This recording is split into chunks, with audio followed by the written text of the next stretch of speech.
High BP के patient हर घर में हैं कि आप जब तक उसको डॉक्टर के पास ले जाते हैं, डॉक्टर कहता है सॉरी, आधे घंटे पहले लाते तो हम इन्हें बचा लेते हैं। तो उस केस में आपको क्या करना है, 5 ऐसे अलार्मिंग कंडीशन कि जब आप इस क्रिटिकल पोजीशन में हो जाते हो कि आपको होम रेमेडी चाहिए बिफोर कि आप डॉक्टर तक पहुंचें।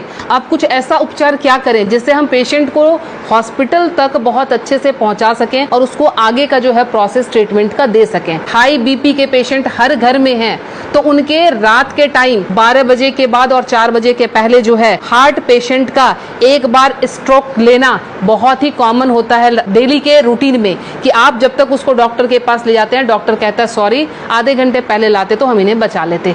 तो वो टाइम स्पैम आपको कैसे बढ़ाना है ताकि हम मरीज को ट्रीटमेंट दे सकें। तो उस केस में आपको क्या करना है, ध्यान रखें, ये जो हमारे फिंगर्स के सामने ये नाखून जो मैं पॉइंट कर रही हूँ, इस पॉइंट को आप लोकेट करके ध्यान से देखें, ये हमारे बाइलेटरल है, मतलब दोनों ही हाथों की उंगलियों पे हम इसको इस्तेमाल कर सकते हैं।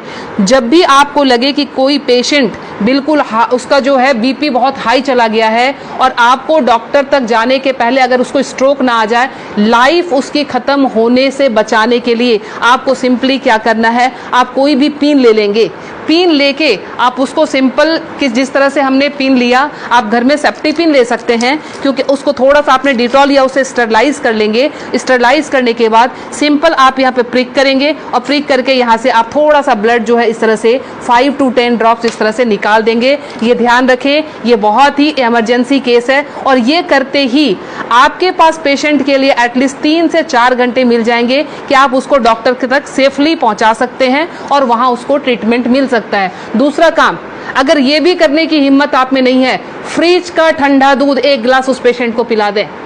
ठंडा दूध पिलाते ही आपके पास ड्यूरेशन बढ़ जाएगी, आप 2 घंटे तक हॉस्पिटल के अंदर उनको लेके आप जा सकते हैं। ध्यान रखें। दूसरी हमारी अलार्मिंग कंडीशन जो होती है वो होती है एसिडिटी की।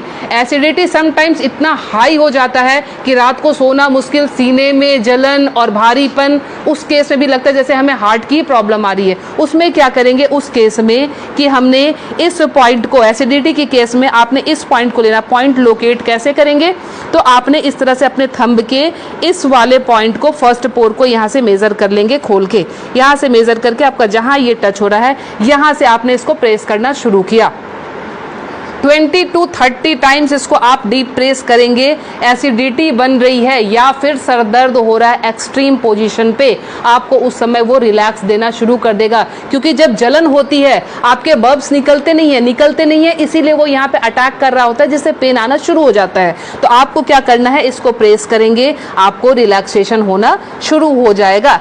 तीसरी चीज, हमारे मोशन सिकनेस, या हम ट्रैवल कर रहे हैं तो हमें वॉमिटिंग आती है, या जनरल केस में भी अगर वॉमिटिंग आती है या नॉजिया रहती है, वॉमिटिंग टेंडेंसी, वॉमिटिंग आ नहीं रही है बट ऐसा लगता है कि वॉमिटिंग आएगी, इस केस को हम कैसे हैंडल करेंगे।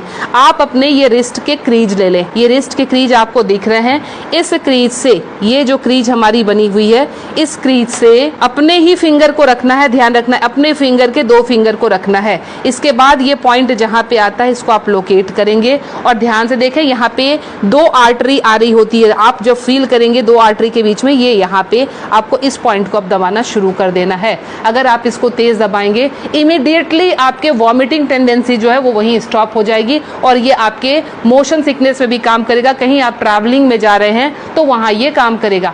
अब मोशन सिकनेस को रोकने के लिए घरेलू उपाय क्या करें। पुराने जमाने में ध्यान है आपको 10 पैसे के और 5 पैसे के सिक्के मिलते थे। वो सिक्के अगर आपके पास हैं तो सिक्के को सिर्फ मुंह में रख लेना है, कुछ नहीं करना है। वो रख के, या पान के पत्ते, ध्यान रखें मैं पान खाने की बात नहीं कर रही हूँ, उसमें गुलकंद और वो सब मिलाने की, मैं सिर्फ कह रही हूँ पान के पत्ते, वो आप चबाते हुए चले जाएंगे, आपका मोशन सिकनेस जो है वो कंट्रोल हो जाएगा। तीसरी चीज जो आती है एलर्जिक अस्थमा की, मतलब एक ही आपको स्ट्रोक आया और आपके जो है बिल्कुल सांसें फूलनी शुरू हो गई, सांस नहीं आ रही है, हेवीनेस आ रही है, उस केस में आप क्या करेंगे, अपने नाक को खोलने के लिए, ताकि ब्रीदिंग आपकी एकाएक स्टार्ट हो जाए, आप अपने हाथ को लेंगे और इस तरह से नाक को सटाएंगे। नाक की टिप जो है हाथ के जिस पार्ट को टच कर रही है उसको दबाना शुरू करेंगे और ये बहुत पेनफुल होता है, ध्यान रखें। आप अपने आप भी इसको दबा नहीं पाएंगे, बहुत ज़्यादा पेन होता है। हमने पेशेंट को ऐसे किया, ये टिप जहाँ पे आया, और ये 90% पेशेंट को ये पेनफुल वैसे भी होता है। आप उठा लीजिए, अब ये यहाँ पे इनका टच हुआ था, ये जब हम दबाएंगे 90% पेशेंट को वैसे भी, क्योंकि हल्के हल्के एलर्जी की प्रॉब्लम इन दिनों महामारी के बाद लंग्स सबके वीक हुए हैं, तो सबके जो है ये प्रॉब्लम रहती ही रहती है। लास्ट में आपको बता रही हूँ इंसोम्निया के लिए, नींद नहीं आती है उस केस में आप क्या करेंगे। नींद नहीं आने के केस में हमने क्या करना है कि ये हमारा ईयर लोब है, ये पूरा सेक्शन जो है ये ईयर लोब का है। रात को आप क्रीम या तेल लेकर इस सेक्शन की इस तरह से हल्के हल्के हाथों की मसाज देंगे।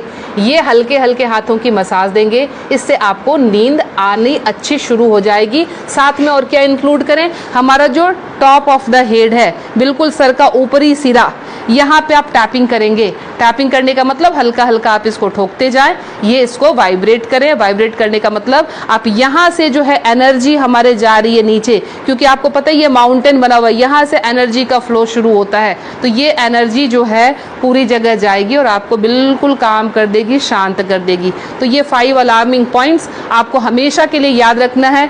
पता नहीं आज आपने देखा, भूल गए, कल आपको जरूरत पड़ जाए, तो इसलिए आप प्लीज़ इसे सेव कर लें, अच्छे से देख लें और समझ जाएं और अपना ट्रीटमेंट एमरजेंसी केस में ज़रूर कर लें।